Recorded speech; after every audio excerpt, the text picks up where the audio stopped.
NCERT कक्षा 12 political science. सांप्रदायिकता, धर्मनिरपेक्षता और लोकतंत्र। इस दौर में आया एक दूरगामी बदलाव धार्मिक पहचान पर आधारित राजनीति का उदय है। इसने धर्मनिरपेक्षता और लोकतंत्र के बारे में बहसों को सरगर्म किया। हमने छठे अध्याय में पढ़ा था कि आपातकाल के बाद भारतीय जनसंघ जनता पार्टी में शामिल हो गया था। जनता पार्टी के पतन और बिखराव के बाद भूतपूर्व जनसंघ के समर्थकों ने 1980 में भारतीय जनता पार्टी यानी कि भाजपा बनाई। शुरू में भाजपा ने जनसंघ की अपेक्षा कहीं ज़्यादा बड़ी राजनीतिक मंच अपनाया। इसने गांधीवादी समाजवाद को अपनी विचारधारा के रूप में स्वीकार किया। बहरहाल भाजपा को 1980 और 1984 के चुनाव में खास सफलता नहीं मिली। 1986 के बाद इस पार्टी ने अपनी विचारधारा में हिंदू राष्ट्रवाद के तत्वों पर जोर देना शुरू किया। भाजपा ने हिंदुत्व की राजनीति का रास्ता चुना और हिंदुओं को लामबंद करने की रणनीति अपनाई। हिंदुत्व अथवा हिंदूपन शब्द को वीडी सावरकर ने गढ़ा था और इसको परिभाषित करते हुए उन्होंने इसे भारतीय और उनके शब्दों में हिंदू राष्ट्र की बुनियाद बताया।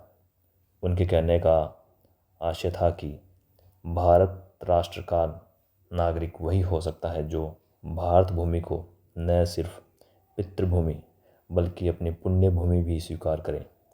हिंदुत्व के समर्थकों का तर्क है कि मजबूत राष्ट्र सिर्फ एकीकृत राष्ट्रीय संस्कृति की बुनियाद पर ही बनाया जा सकता है। वे यह भी मानते हैं कि भारत के संदर्भ में राष्ट्रीयता की बुनियाद केवल हिंदू संस्कृति ही हो सकती है।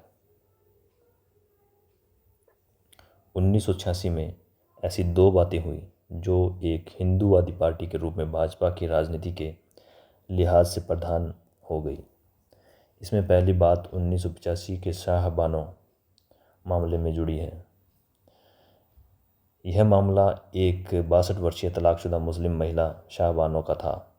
उसने अपने भूतपूर्व पति से गुजारा भत्ता हासिल करने के लिए अदालत में अर्जी दायर की थी। सर्वोच्च अदालत ने शाहबानो के पक्ष में फैसला सुनाया था। पुरातन पंथी मुसलमानों ने अदालत के इस फैसले को अपने पर्सनल लॉ में हस्तक्षेप माना। कुछ मुसलमान नेताओं की मांग पर सरकार ने मुस्लिम महिला अधिनियम 1986 तलाक से जुड़े अधिकारों पर जो था पास किया। इस अधिनियम के द्वारा सर्वोच्च न्यायालय के फैसले को निरस्त कर दिया गया। सरकार के इस कदम का कई महिला संगठनों, मुस्लिम महिलाओं की जमात तथा अधिकांश बुद्धिजीवियों ने विरोध किया। भाजपा ने कांग्रेस सरकार के इस कदम की आलोचना की और इसे अल्पसंख्यक समुदाय को दी गई अनावश्यक रियायत तथा तुष्टीकरण करार दिया। अयोध्या विवाद। दूसरी बात का संबंध फैजाबाद जिला न्यायालय द्वारा फरवरी 1986 में सुनाए गए फैसले से है। इस अदालत ने फैसला सुनाया था कि बाबरी मस्जिद के अहाते का ताला खोल दिया जाना चाहिए ताकि हिंदू यहाँ पूजा पाठ कर सके, क्योंकि वे इस जगह को पवित्र मानते हैं। अयोध्या स्थित बाबरी मस्जिद को लेकर दशकों से विवाद चल रहा था। बाबरी मस्जिद का निर्माण अयोध्या में मीर बाकी ने करवाया था।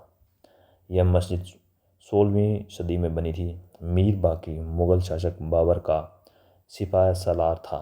कुछ हिंदू मानते हैं कि भगवान राम की जन्मभूमि पर बने हुए एक मंदिर को तोड़कर उसकी जगह यह मस्जिद बनाई गई थी। इस विवाद ने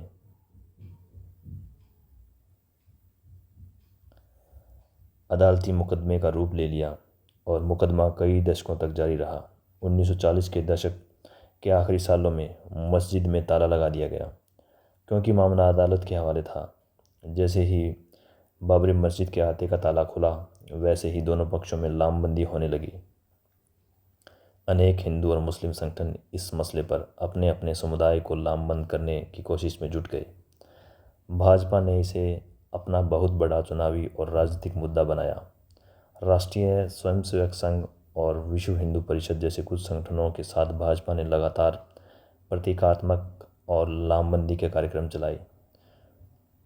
उसने जन समर्थन जुटाने के लिए गुजरात स्थित सोमनाथ से उत्तर प्रदेश स्थित अयोध्या तक एक बड़ी रथ यात्रा निकाली। विध्वंस और उसके बाद जो संगठन राम मंदिर के निर्माण का समर्थन कर रहे थे, उन्होंने 1992 के दिसंबर में एक कार सेवा का आयोजन किया।